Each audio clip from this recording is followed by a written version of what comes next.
Breaking tonight, major moves from President-elect Donald Trump, inviting some unexpected people to join his cabinet. And just ahead, the man who may have a big decision to make about taking on a very important role in the next administration. Good evening and welcome to the Kelly File, everyone. I'm Sandra Smith, in for Megyn Kelly tonight. Well, earlier today, the president-elect nominating one of his most vocal critics during the GOP primary contest, Republican South Carolina Governor Nikki Haley, to become U.S. ambassador to the United Nations.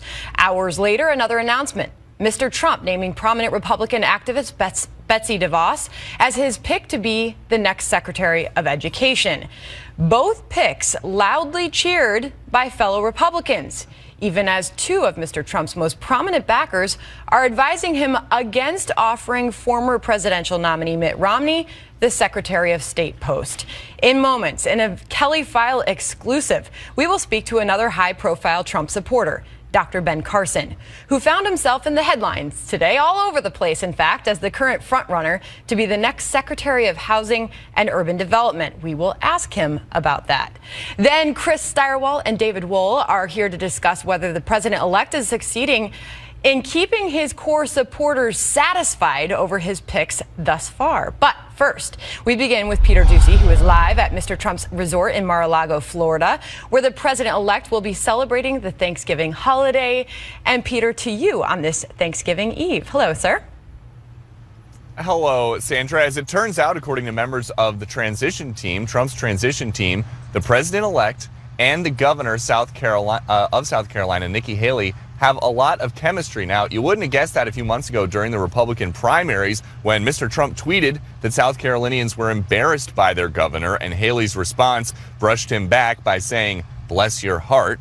But now it's all good. Trump says he likes how Haley attracted foreign businesses to come to South Carolina, and he called her a deal maker who will be a big asset for this country on the world stage. For her part, Governor Haley says that, quote, "When the president believes you have a major contribution to make to the welfare of our nation and to our nation's standing in the world, that is a calling that is important to heed." The other big nomination today was for Education Secretary. Mr. Trump picked Betsy DeVos. He says she will help him bring school choice to every family in America. She's a billionaire who has long pushed for school vouchers and is best known for her work as a Michigan-based philanthropist. And her addition to the Trump team earned a compliment from Jeb Bush, who hasn't had anything nice to say about Mr. Trump for about a year and a half. The former governor of Florida tweeted that, quote, "Betsy DeVos is an outstanding pick for Secretary of Education. I look forward to her bold leadership at the U.S. DOE. Dr. Ben Carson is also still apparently considering his job offer to go and head up HUD. There were some conflicting reports earlier today that he had already accepted the job offer and he was ready to come on board, but then a confidant came out and said he needs a little bit more time over Thanksgiving to think about it. Sandra? All right, Peter Doocy, thank you very much. Well, here now in a Kelly File exclusive, former presidential candidate and former Trump campaign advisor, Dr. Ben Carson, a man who found himself in dozens of headlines today. Dr. Carson, thanks for joining us tonight. Thank you for your time. A pleasure, Sandra. The last I looked, you were trending on Twitter. Why? Because there's been some conflicting headlines out there today about you, sir, about whether or not you are going to accept a role in the Trump administration. Where do you stand on that? Well, you know, it's rather amusing to me as I sit back and see all the things that people say I've said. And I'm going to throw some of those at you, by the way. I haven't said any of them or done any of them. You know, it's been pretty amusing. But you know, we did in fact have a discussion about things that needed to be done in this country, and what the various options were, whether I could do it from inside the government or outside the government. And, you know, there are a lot of things that were put on the table, and I'm thinking about them. I've had so many people calling me today from both sides. I've had Democrats calling me saying, what an opportunity to fix, you know, things that haven't been fixed for decades. Well, it sounds, Dr. Carson, like you're saying you need to be convinced, because some of those things that I said, I was going to quote you as well, is that your confidant, Armstrong Williams, told The Hill Dr. Carson feels he has no government experience. He's never run a federal agency. The last thing he would want to do is take a position that could cripple the presidency. Haley. But then now we get a tweet from you today saying that you're going to have an announcement soon, as sort of a hint that you will be accepting a position. Well, you know, that was one of the funny things, the quote that you just had from Armstrong Williams. You know, he did an article in The Hill completely refuting that, but no one wanted to talk about that. You know, he was just sort of talking off the cuff about people who haven't spent their lives in government. But he went back and clarified that. But nobody wants to talk about that. You know, the fact of the matter is, you know, every job is very important. But in terms of complexity, I can guarantee you that very little of it comes close to neurosurgery, and particularly complex neurosurgery. And these things can easily be acquired, and you can put people around you who know all the little details about something that happened 56 years ago. You know, that's not important. What's important is being able to take the information and process it and come up with wise solutions that solve problems. That's what this is going to be about. And it's going to be very different than your typical administration, because Donald Trump, as a businessman, believes very much like surgeons do. You take the evidence and you make your decisions based on the evidence, not ideology. And there's a lot of decision making being done on your part as well, by the way. And this is a huge consideration, a huge responsibility. Housing and Urban Development has a nearly $50 billion budget, 8,400 employees. Critics of Donald Trump, critics of the decision to possibly include you and make you the Secretary of HUD, Dr. Carson, say he doesn't have the experience to do this. What do you say back to them? I would say, look at all the people in Washington who've had the experience. What a fine job they've done. I guess that's why Donald Trump got elected. That's what I would say to them. Fair enough. What do you make of some of these more recent picks? There's been a lot of criticism that he's lacking diversity in his cabinet picks so far, but today announced South Carolina Governor Nikki Haley, who was a very vocal critic of Donald Trump along the way, saying he was one of the angriest voices in politics. And then Betsy DeVos. What do you make of these picks? You know, he's gonna run the government the very same way that he runs the Trump empire.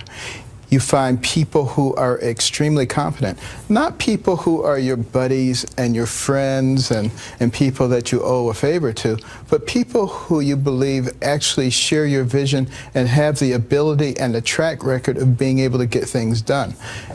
That should be something that's comforting to people. And I know a lot of people say, no, you should go with your cronies, you should go with the people who supported you. But that's not going to solve our problems. That's what's been done in the past.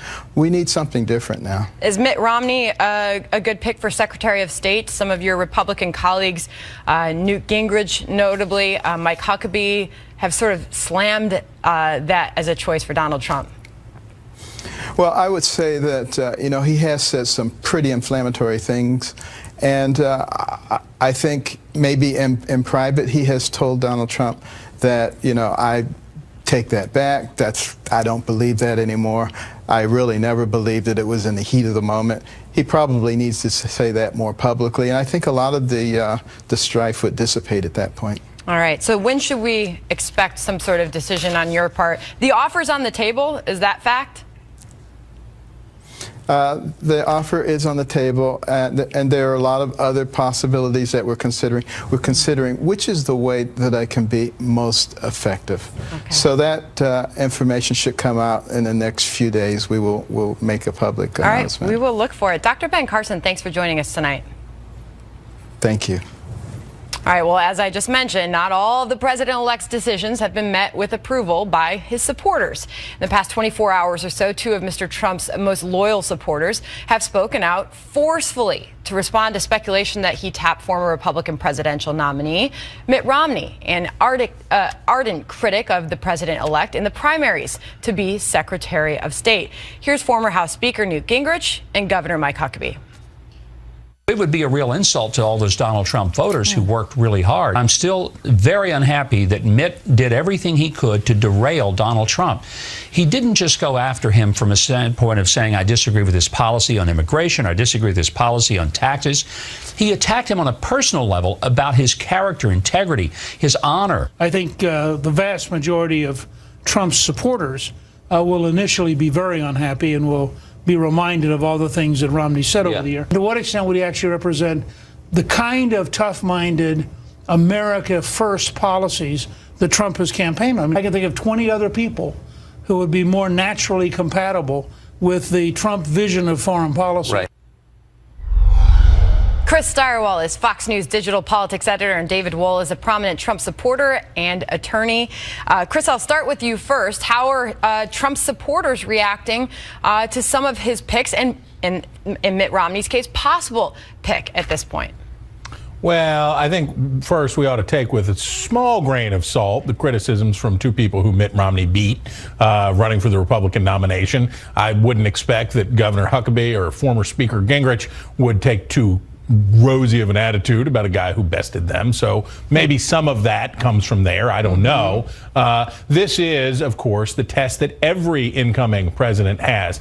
How do you please the folks who made it possible? Because if it wasn't for that 20 million or so core supporters of Donald Trump that saw him through the Republican primary and pushed him through when his fortunes faded during the general election to keep him in the race, if it wasn't for their intensity, he wouldn't be president today. But at the same time, we look at a poll out today from Quinnipiac University that says what? Trump's support is broadening. People are feeling more optimistic because he is being inclusive, because he is uniting Republicans with moves like picking Romney. And then on the other side, he's pleasing a broader coalition by saying things like, you know, I'm not really focused on prosecuting Hillary Clinton. And by the way, and he said it before, the wall's not going to be a 2,000-mile long wall along the southern U.S. border. It's going to be fence in some place and wall in others. And people are screaming, you're reversing, you're reversing. This is how it goes. You win and you start to figure out how to broaden your coalition so you can govern. David, you have supported Donald Trump from the very beginning. Do any of his recent decisions concern you? No, not at all. In fact, Mr. Trump values diversity of gender, diversity of race, and diversity of thought. Now, none of us were inside that room when he met with Mitt Romney. My guess is they had a meeting of the minds on critical issues like Russia, Syria, and Iran. My guess is they buried the hatchet, and maybe Mr. Trump issued the political equivalent of a presidential pardon to Mr. Romney for all the disparaging, insulting remarks he made over the last year. Romney's a smart guy. Romney's a guy who has gotten things accomplished in his businesses over the years. There's no question about that. He's a persuasive guy. And it may be that Mr. Trump values him in that he doesn't really want to be surrounded by yes men and yes women. He wants to be surrounded by people who will give him rational, well thought out decisions. Now, Rudy Giuliani is no doubt the favorite of the people who supported, the core support of Mr. Trump. He's the iron fist of law enforcement, and he worked tirelessly to get Mr. Trump elected, so I think he'd be awesome too. But you know what? It does seem to be tilting toward Mitt Romney right now, and if it does, I think in the end he will be a good pick. Okay, but I mean, Chris, the criticism has been his cabinet selections have lacked diversity, but yet he names two women to his administration today. I mean, the response, the quick response that we are seeing here, is this historical or is this pretty typical for the weeks that follow for a president-elect? Well, it's Thanksgiving week. People are bored because they don't have the election to cover every day anymore. Not right now. They're watching you, Chris. Of course we do, Christopher. We're a delight. We're a delight to every human sense. I understand that. We're like cool water cascading down upon them. But as the reporters are digging around for stories to do, you got to say something. I mean, they got unlimited pixels. They got to write something. What it comes down to is, as we see Trump's cabinet go into place, we do see the kind of team of rivals concept starting to come in place. It's not just a cone of patootie kissers that are going to gather around and say, "Oh, Mr. Trump, what a brilliant idea." He's talking about people who have real pushback. And one of the things that got the most notice in Washington was Trump's discussion of James Mattis, former Marine Commandant, to be Secretary of Defense. If he pulls that off and that occurs, there's going to be a lot of newfound respect for Trump. And of course, is the discussion of torture. David? Two women today were picked, two brilliant women, I might add. One, the daughter of Indian immigrants, and the other one who is anti-Common Core. And Donald Trump's, one of his core promises, if you will, is to get rid of Common Core. She's going to do that. She's going to put an emphasis on private schools. If people want to go put the money into a private school that may be more in line with what their child needs, she's going to make it happen. This is just a critical view of what's to come here, and I think it's going to be impressive and appealing to everybody involved in all of Americans. David Wohl and Chris Stirewell, I hope you both have a wonderful Thanksgiving. Thanks for joining us tonight. Same to both of you. Gobble, gobble. Thank you. Okay. As we just mentioned, it's become the media's latest obsession with the president-elect, the race and gender of his cabinet picks. Perhaps they should have held their fire until all of Mr. Trump's picks were in. Fox contributors Katie Pavlich and Julie Roginski are here, along with Molly Hemingway of The Federalist on that. Also tonight, Senator Sessions facing criticism from a liberal critic with skeletons of his own. We investigate just ahead.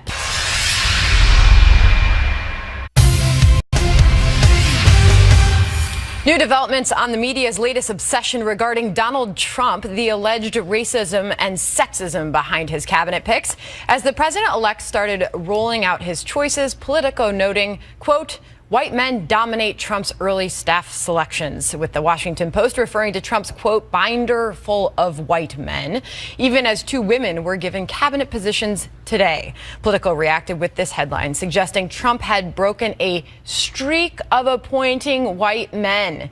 This phenomenon wasn't relegated to print, as some talking heads lobbed similar complaints this past weekend. Watch. I see a really, really old group of old white men. And I say that in a not to be snide, but the groups that now in the country are most concerned about what they're seeing coming out of the Trump administration is the vast number of millions and millions of non-white Americans who are looking at that group, not just because it's so white, but also because if you take those people together, Bannon, Flynn, and Sessions, all 3 of them have a history of being involved in minimum racially insensitive endeavors. There's a concern about the lack of diversity so far in the hiring. We saw that he brought in Michelle Rhee and Nikki Haley, but is there really any likelihood of a pick who's not a white male at this point?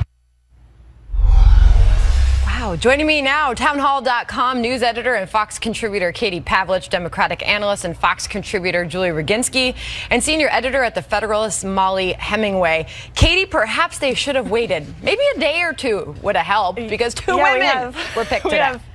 Right, we have 5 picks, what they're criticizing with the white men card, right, out of the 300 that Donald Trump is going to have to select for his administration. We have 2 female picks today, so that's a pretty good average. And the bottom line is that there's no grace from the left whatsoever. They're willing to accuse Republicans, regardless of the number of diverse picks that they have, of sexism and racism. Mitt Romney in 2012 talked about binders full of women, clearly referring to resumes of women he wanted to hire because he wanted more women in his cabinet as governor, and he got destroyed for it. And finally, I would just want to point out that the media, which overwhelmingly supports Democrats, isn't realizing any of the lessons of this election. The DNC is huddling right now, trying to figure out how they can regroup with the white working class of America, and yet here we are again insulting white men who are qualified to help run the country and to bring us a better future. Julie, to her point, isn't that what matters the most, is that the most qualified people for these positions get the job?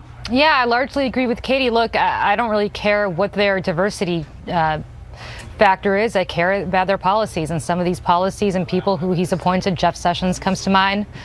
Certainly Michael Flynn comes to mind. Scare me not because they're white men, but because of the policies they espouse. But that's not what the media is reporting. That's not, hold on. But let's go back to that Politico headline. White men dominate Trump's early staff selections. They would only later tweak that, as we mentioned, to Trump break streak of white male appointments. Molly, it just seems like they've been unbelievably quick to judge. Well, yeah, there needs to be a bit of patience as we learn a little bit more about the cabinet. And at the same time, just the entire prism of talking about it as if the only thing that matters about these picks are their sex or their skin color is silly. Donald Trump wants to pick people who will fulfill his policy goals, and that's what he's looking for. At the same time, I actually have heard from people working the transition that he does have something of a blind spot as to how diversity can be a political asset. And this is probably because he has a background in business, and yet as head of the federal government, that's a public institution, and a sense of ownership is important.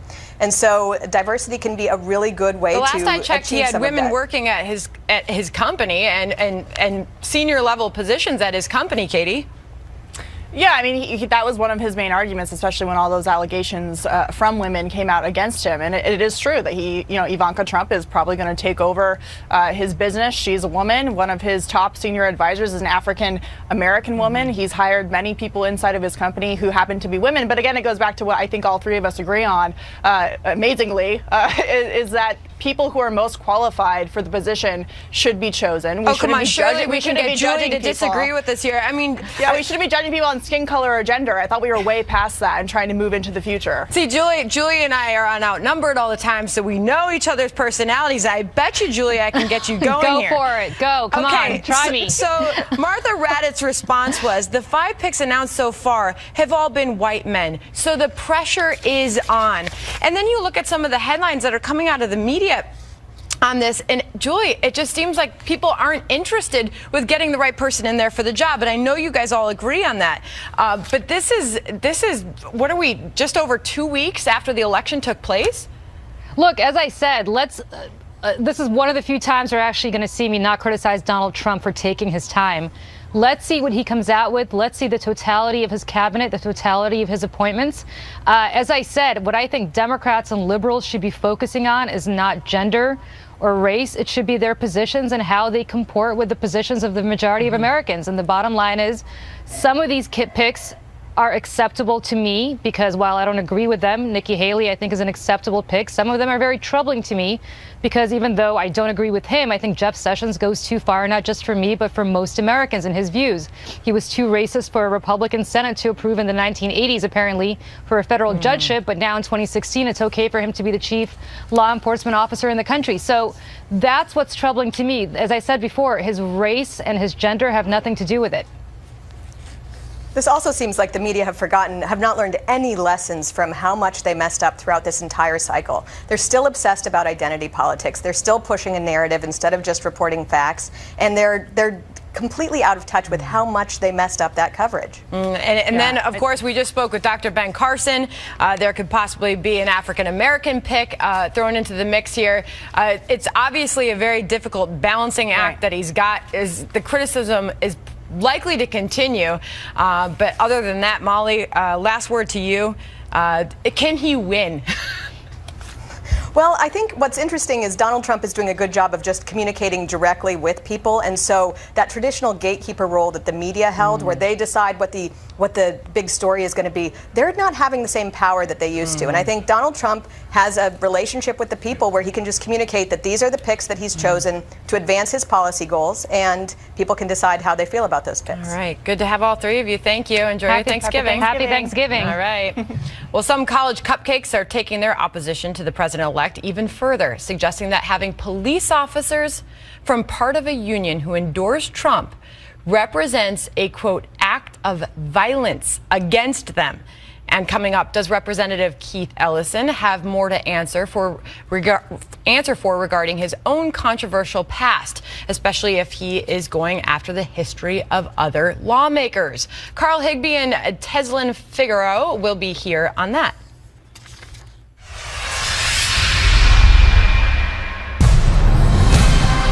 Well, with Thanksgiving tomorrow, the roads and skies are full of people making their way home, thankfully. You're looking live at 2 major airports as people take off on their trips. According to the AAA, 49 million Americans will be traveling more than 50 miles over this holiday weekend. Fox's Jonathan Hunt was out among the many travelers today at LAX.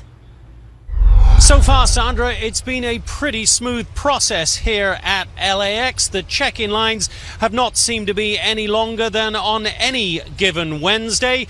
The same is true of the security lines, thanks to extra TSA agents being on duty. Some 27 million Americans are expected to fly over what the officials describe as the 11-day Thanksgiving holiday period. The busiest airports, Atlanta, Chicago, and here at LAX, where 2.3 million passengers are expected to come and go. That, of course, means traffic is pretty tough too. In fact, for many people, getting to the airport was harder than getting through the airport. Security obviously is also a major issue. The LAX Police Department has extra heavily armed officers on duty. The TSA has also brought in extra staff to ensure that everyone is kept safe. Our men and women on the front lines, they're on the front lines every day, and they are always looking for that little needle in a haystack. They always have to be on the cutting edge. And across the country, from Washington to Atlanta to Chicago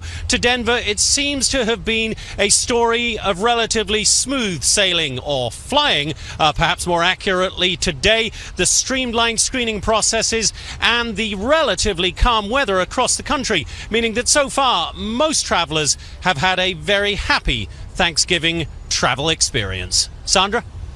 Let me tell you, man, anybody who is rejected from a judgeship because of their record of racism, I just think, you really got to be concerned about that. That's really a problem. And in this age when we're trying to bring Americans together of all colors, working people of all colors, I think it's the wrong signal. All right, well, that was Representative Keith Ellison questioning Senator Sessions' nomination for Attorney General, claiming remarks that he purportedly made over 3 decades ago are disqualifying. Well, now, while Senator Sessions has flatly denied he ever even said such things, Mr. Ellison is ducking his sordid and more recent past with the Nation of Islam. With the Minnesota congressman floating himself as a possible chairman of the DNC, the New York Times came seeking comment, but instead, quote, aides to Mr. Ellison were going to make him available for a telephone interview, but then declined when informed that he would be asked about his past comments on Mr. Farrakhan. Carl Higbee is a Trump supporter. Teslin Figaro is a former campaign staffer for Bernie Sanders. Teslin, I'll go to you first. So why is he able to criticize Senator Sessions for remarks he made purportedly 30 years ago, but then when he is going to be asked about something he said in the past or did in the past, it's not fair game, and he dodges the interview? Well, I totally agree. I think that everyone should be open, elected officials should be open to answer questions, whether that's Sessions or Ellison. And in fact, I reached out to the Ellison camp myself, and they told me that the reason he did not answer the questions was a logistics issue, that he was on his way on a plane, to Detroit. But we know it's very simple just to provide a statement or a written statement to somebody seeking comment. Right, and I mean, I totally agree with that. I mean, if he was connected to any groups, he should be open to it just as well as, Senator Jeff Sessions as well. But what I would say is, I think what the main thing is, I think people have automatically assumed that he's going to become the DNC chair. There's grassroots organizers who are suggesting that people like Ohio State Senator Nina Turner be considered. Before we just close the casket and say that Ellison is going to be the next pick, I do think it's important that the DNC allows everyone to be vetted, allow everyone to answer questions, and he should answer, to be quite honest with you. But then when I'm looking at every day somebody else is a racist. When are we going to start talking about job creation? When are these leaders going to start talking about what they're going to do to bring jobs back to America? But let's talk about what the issue at hand. And Representative Ellison, as you heard, was criticizing Jeff Sessions, but then it doesn't seem that his past is at play if he does want to be considered to be the DNC chair. Right. Here's the other thing, too, is Jeff Sessions, nobody actually has any proof. These are just allegations, and it was 3 decades ago. What concerns me about Mr. Ellison is that he has known papers written in support of Louis Farrakhan. This is the guy who said, not God bless America, GD America. I mean, these are known ties, and like Ms. Figaro said, he's not locked in, but he doesn't have any particular accomplishments that put him ahead of anybody else. So, I'd be anxious to see if they continue to go with the vetting process on him, but I just don't think he's very American if you're going to be supporting someone like Louis Farrakhan. Okay, so the proof of his past that you just mentioned, do you think, Carl, that should disqualify him to be the DNC chair? I think it should be up to the people of the Democratic Party. I think they should elect this guy. But I mean, the problem with the Democratic Party recently, and we've seen, is they've put up flawed candidates. They're more anxious to put up somebody who, of race, religion, creed, geographical location, simply in spite of the fact of they might be a flawed candidate. They did this with Hillary Clinton. She was a flawed candidate, but they put her up because she was a woman. This is the Democratic Party. And if they haven't learned anything from this election, they might not have learned anything ever. And Teslin, it does seem to remind everybody of the hypocrisy sometimes that we do see see in politics? Well, they didn't put up Clinton because she was a woman. They put up Clinton because they have pretty much tried to run the Democratic Party for the last 20+ years. They're putting up Congressman Ellison because he's from the Bernie Sanders camp, and people want to move, you know, a little bit further to the left with the progressives. So I think that's someone that they trust. But again, you're absolutely right. They need to vote the person in that they feel is going to move the party forward. And do you forward. feel that that is Representative Ellison? I think that they need to have a broader selection. It just can't be just Ellison, you know, or one or two people to choose from, whether it's Howard Dean or whether it's Ellison. And if Congress Ellison does not say that he's going to drain the swamp on the Democratic side, then that's certainly not somebody that I would support. I think that the House needs to be clean from top to bottom. People need to be called out for what it is. We cannot continue to just blame Trump for everything and blame Republicans for everything when they've lost over 900 seats over the last 8 years. So if he's willing to stand up to the establishment, stand up to the status quo, then he might be the perfect person. But if not, then no, he needs to sit down. All right. To both of you, have a wonderful Thanksgiving. Thanks for being here. Thank you. That was an overly rational segment. Thank you. All right. Thanks to both of you. Well, some college cupcakes in our nation's capital are taking their protests over President-elect Trump's victory to a whole new level. And wait until you hear their list of demands. I'm not sure if you're going to even believe them when I say them next.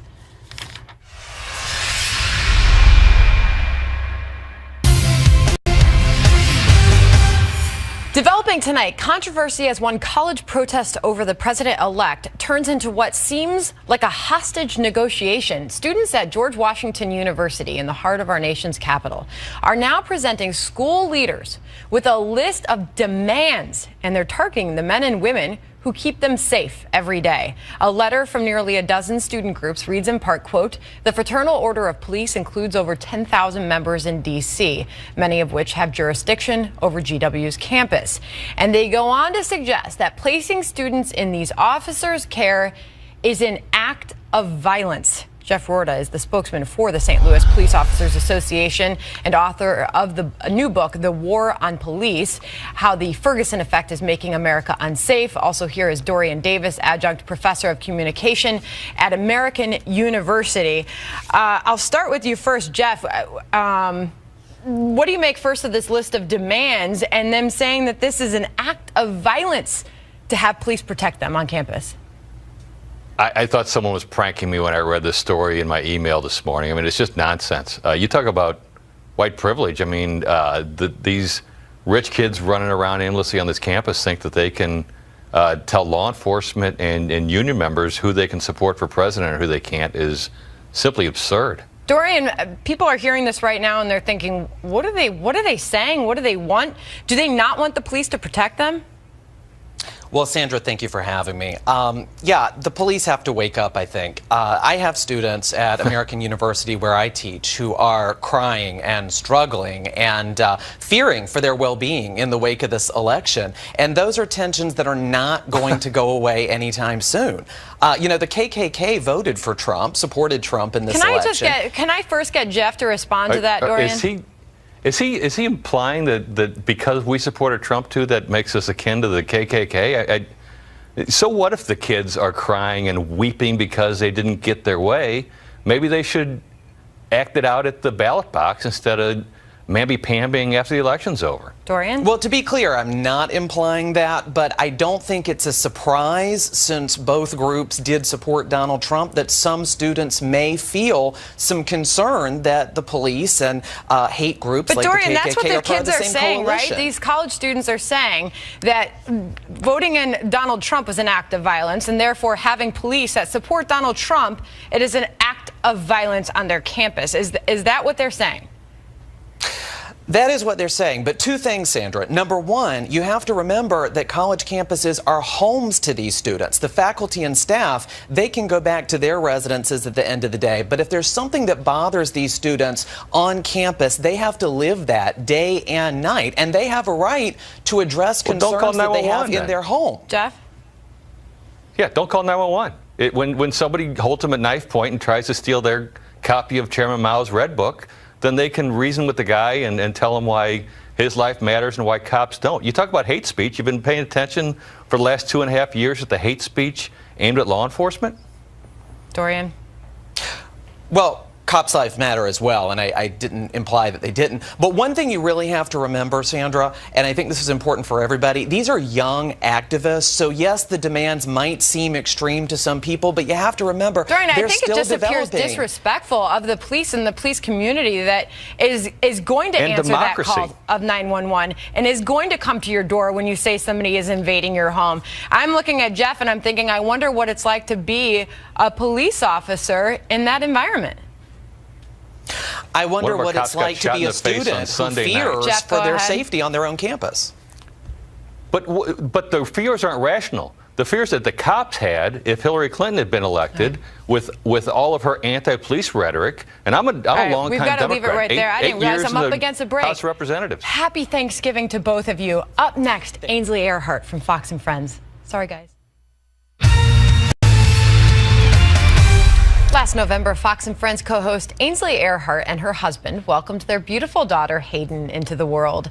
This November, they not only celebrated a first birthday, but also a new book by Ainsley entitled Take Heart, My Child, A Mother's Dream. It is described as a personal note to her daughter. Last night, Megyn sat down with Ainsley to find out the story behind the book. Great to see you, Ainsley. Congrats on the book's Thank success.